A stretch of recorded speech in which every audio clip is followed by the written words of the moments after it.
Here's a quick introduction to some of the selection tools in Photoshop. Selection tools do exactly what they sound like they do. They put a selection around a part of your composition so that you can delete unwanted space, you can transform it in a certain way. It just allows you to manipulate your composition pretty easily. So you can find your selection tools, there's a bunch of them, at the top of your toolbar on the left side of your screen. The first one that you'll see right under the Move tool is the Marquee tool. This is a rectangular marquee. If you hover over it, remember you'll see its name. The marquees allow you to just drag your cursor and it will create the shape that you've selected. So the rectangular marquee creates a rectangle. What you can do with this rectangle is you can fill it with color. You can use your paint bucket shortcut, Option Delete. That'll fill it in with color. You could delete a section of the composition. I just deleted part of this, so if I hide the background, you'll see it's now transparent. You can create borders on your compositions. There's a lot of things that you can do with the rectangular marquee. Any of your tools with this little white corner mean that there are tools embedded under them. So to find those, you're going to click and hold this down with your cursor, and you'll see that we have a bunch of other marquees here. The elliptical marquee is really useful. This will create ovals, like an ellipse. Or if you hold down the Shift key while you create it, I'm just dragging with my mouse, it creates a perfect circle. So this is really good if you're trying to create a layer mask or something like that, where you want to just highlight part of the image. It'll automatically mask it for you if you click the layer mask icon. The other two marquees I don't typically use, but you're welcome to try them out. This will make a single row, so if you click, this will also allow you to make borders pretty easily. So I could fill this in with color here. Or you can do a vertical one as well. So as I'm pressing Option Delete, it's creating lines for me. Not super useful, but like I said, you're welcome to use it if you find a purpose for it in one of your assignments. Below the marquees, you're going to see the lasso tool. The icon looks like a lasso that a cowboy would have. And if you hover over it, you'll see this video is illustrating how you can draw a selection by hand. So whatever you click and drag with your lasso tool, you can create a nice organic shape, meaning it's not geometric. It'll follow whatever pattern you draw with your mouse. So if I just want to cut around this duck, the duck is now selected, and I can use the Move tool to move just that piece around. This is good if you're trying to transform just part of your composition. I can draw this selection in here, and if I press Command T, then I can transform just what I have highlighted. So it allows you just to have more control over the selection. You don't get a lot of extra space. It'll just pick exactly what you want it to. There are two other kinds of lassos under here. The polygonal lasso creates only straight lines. So every time you click, it's going to drop a little anchor point. And when you go all the way back to where you started, you'll see a little circle appears next to the lasso. You can see it pops up right there.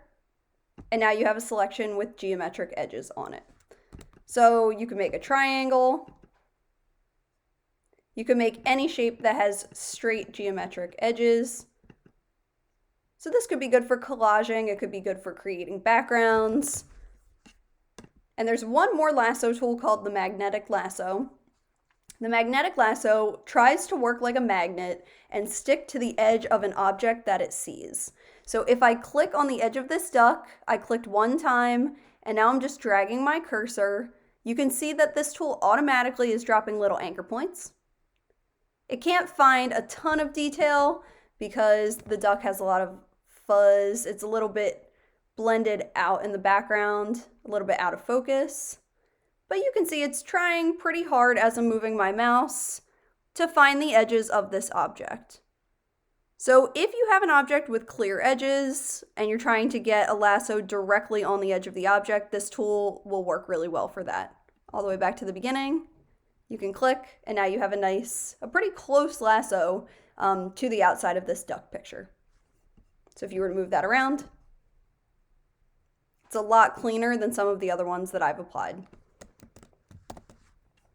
Under your lasso tools, you have the object selection tool. By default, the object selection tool will pop up. This is where we've found our magic wand tool before. It's embedded underneath this. Object selection, you drag it over the object you're trying to select. You have to give it a second to process. And then Photoshop will do its best to find the object automatically. You can see I have a little spinning circle right now, so it does take a minute. This one appears to have forgotten part of the duck, so maybe I'll drag it over it again. Give it a second. There we go. Now the whole object is easily selected, and by far this is the best lasso we've had, the best selection we've had around this duck so far.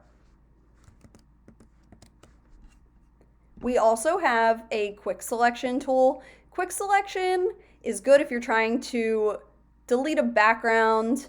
I'm just dragging this over the whole thing. It just selected the duck, so we'll have to go back and delete that from this selection here. So if you hold down the Option key and drag, it will deselect part of what it had selected before. So now the duck is not selected, the background is, and you can just delete it all at once. This gives you a little bit more control. Obviously, this is not a good edit, but it will give you a little more control over what you're doing compared to the magic wand, which is a little bit more automatic. So if we press and hold this and go to the magic wand tool, the magic wand is going to try to find large shapes. So right now, it's trying to find everything that it can that connects to the point that I clicked on.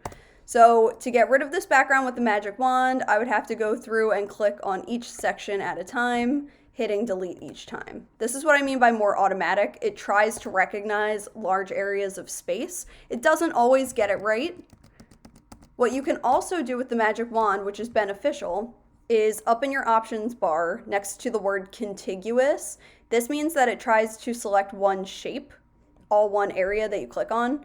If you uncheck this box, wherever you click, the magic wand will try to find everything in the composition that's the same color.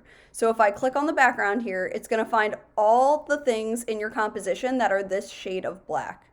So it highlighted the duck's eye, it highlighted all of the pieces, even if they don't all touch each other, it highlights all of these pieces that it sees in the water, all throughout this image. So it's not going to work well on this specific picture, but this is a great shortcut if you're trying to delete parts of an image that go through a fence or a bridge or underneath of a gate or something that has really small details that you don't want to accidentally erase, and there's something behind it that you want to get rid of.